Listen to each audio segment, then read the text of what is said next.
Bom, vamos lá.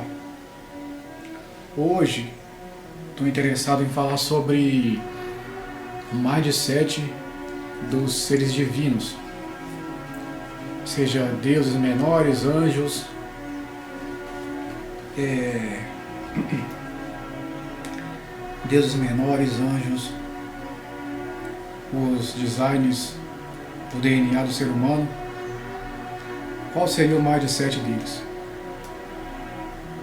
Possivelmente eles pensariam em situações cósmicas, acontecimentos cósmicos, inclinações, personalidades,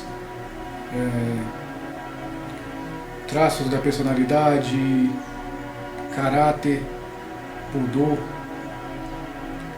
e eles seriam especialistas nisso, em questões sociais. Eles possivelmente teriam acesso a mapas mentais, fontes de muito poder, porque o pensamento ele pode ir para lugares onde você consegue energia. Você, refletindo sobre as coisas, consegue energia para agir no seu dia a dia, para poder conquistar seus objetivos, para poder atingir lugares mentais de paz, harmonia, sucesso. Você consegue distinguir entre os outros, se distinguir entre os outros, quando você tem mapas mentais e mindsets diferentes. O mindset ele é mais uma tela, né, um ecrã, digamos assim. Disse que o Enki, quando veio para a Terra, ele perdeu o ecrã que ele tinha dos seus seres superiores, né? Então, para misturar aí um pouco, e aí talvez até por pecado eu estou pegando um pouco dessa questão da Mesopotâmia como se fosse tribo de Abraão. Né? Sei que Deus falou, sai de sua casa, de sua parentela, mas talvez tivesse alguma coisa lá também do Elohim, né? Já que é o Deus Criador, então ele criou até ali o Abraão, né? Então tem essa questão do ecrã, o mindset. Agora, o mapa mental já é ali uma localização, né?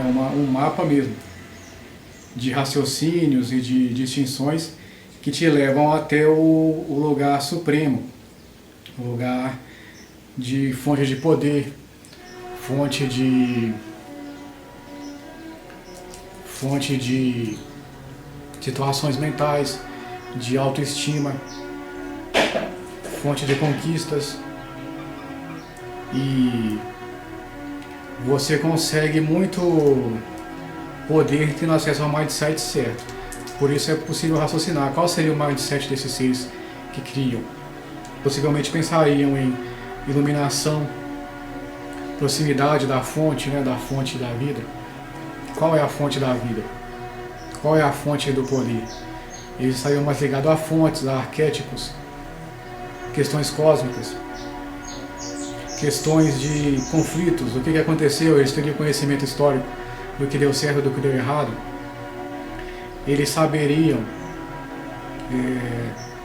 quais inclinações levam o ser humano a ter quais atitudes, colocariam isso no DNA. Eles teriam objetivos relativos a tempo, quanto tempo vai durar até o ser humano atingir certa evolução, ou aquela, colocariam seres intermediários, possivelmente o plano deles é alguma questão de tempo. Como tem a questão dos maias, tem o Yuga, né, o tal do Kali Yuga. Cada geração, cada era, eles colocariam isso no ser humano, colocariam questões de talvez o DNA, se eles manipulassem, teria alguma conexão ali com a fonte da vida, porque a fonte da vida é distinguível dos engenheiros. Você tem os propósitos da fonte e os propósitos dos engenheiros, que pegam ali aquele DNA para poder suprir algum tipo de finalidade deles.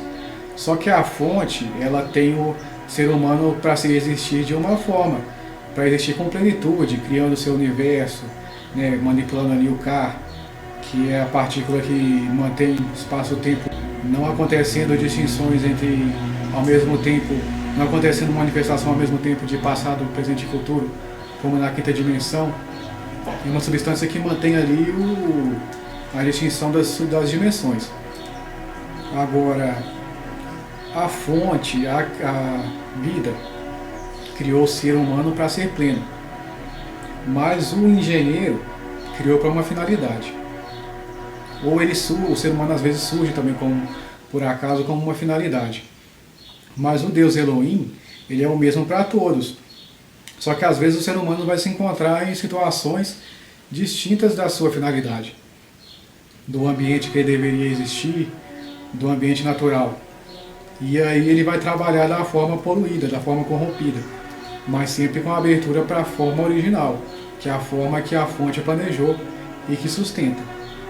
Então a gente sempre vai buscar ali a proximidade.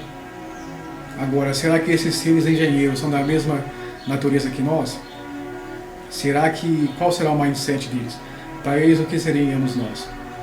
Os seres distinguíveis nas manifestações culturais, caso sejam manipuladores de DNA. Agora, a fonte, o Elohim, ele certamente tem uma finalidade de nós sermos seres multidimensionais, sermos seres com vários seeds, seres que guiam os outros nas suas evoluções próprias.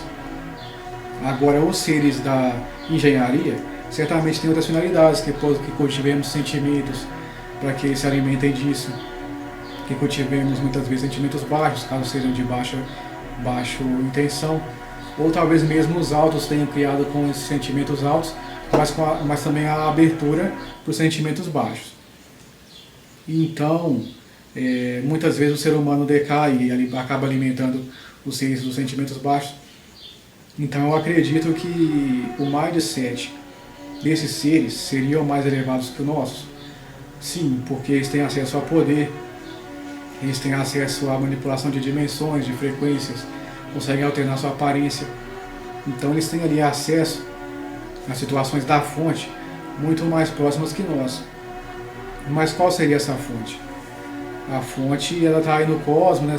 Teria que ver questões do livro de Urântia, questões das energias, dos palácios moronciais. Disse que depois dessa existência você tem que ir para um palácio moroncial para poder passar por um processo de regeneração do seu corpo energético. Então muitos também estão dizendo que você precisa do seu corpo físico para poder ampliar sua vibração e habitar dimensões superiores.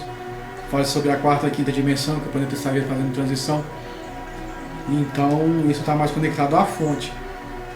Então seria ali uma distinção de propósitos, onde você teria que estar mais conectado à fonte e teria que estar conectado a questões culturais ancestrais também, porque antigamente estavam mais próximos à fonte. Por que você sabe disso? Porque o planeta funciona, porque o planeta é uma estrutura criada que funciona muito bem, assim como o cosmos, e tudo é antigo, né? No tempo da iluminação, que todos estavam próximos à fonte, aos Elohims, ao Deus Criador, a fonte também, ao Deus, a fonte da vida, fonte da criatividade, fonte das elucubrações e das inspirações dos poetas, ou seja do que for, dos poetas, dos sacerdotes. Então aquela situação do cérebro sutil, e eu diria também um estado alternado de consciência, onde você abre espaço, abre margem para poder interagir com seres mais sutis e com situações e locubrações de seres também mais sutis de outras dimensões, que vão poder te dizer que é aquele estado ali mais etéreo, né, mais inconsciente e mais distinto da situação atual que o cérebro opera, né?